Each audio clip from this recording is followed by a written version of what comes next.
Ditreskrimsus Polda Jatim berhasil menangkap seorang pria yang melakukan kejahatan dan penipuan terhadap belasan pekerja migran asal Indonesia yang bekerja di Hong Kong.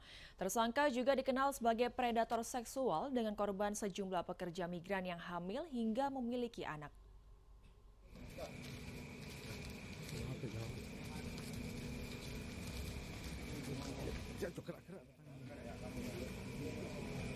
Berakhir sudah petualangan kriminal M. Faruk, pria Parubaya asal Tanda, Surabaya ini. Tak berkutik setelah kejahatannya dibongkar di Reskrimsus Polda Jatim. Faruk dibekuk karena kasus pemerasan dan kekerasan seksual terhadap 16 TKW di Hong Kong.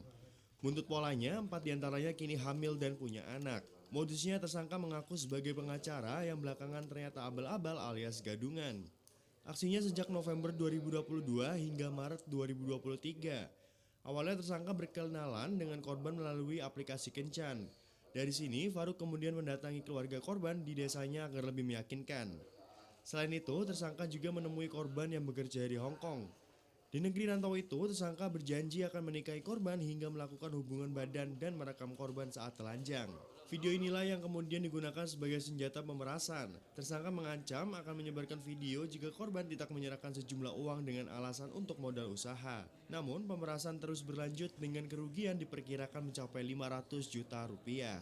Kepada penyidik, tersangka berdalih kejahatannya didasari sakit hati karena cintanya pernah diputus oleh seorang TKI.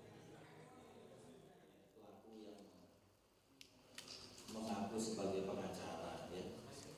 Kemudian mendekati para korbannya, kemudian melakukan persetubuhan sambil direkam, dan kemudian korban ditakut-takuti oleh bersangkutan, diperas dimintakan uang, bahkan sampai ratusan juta rupiah satu orang itu.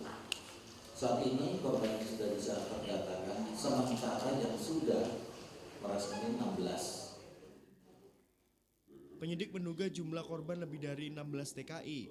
Akhir kejahatan sang pengacara gadungan akan membawanya ke jeruji besi. Tersangka dijerat pasal berlapis dengan ancaman 12 tahun penjara. Dari Surabaya, Rahmat Ilyasan, iNews melaporkan.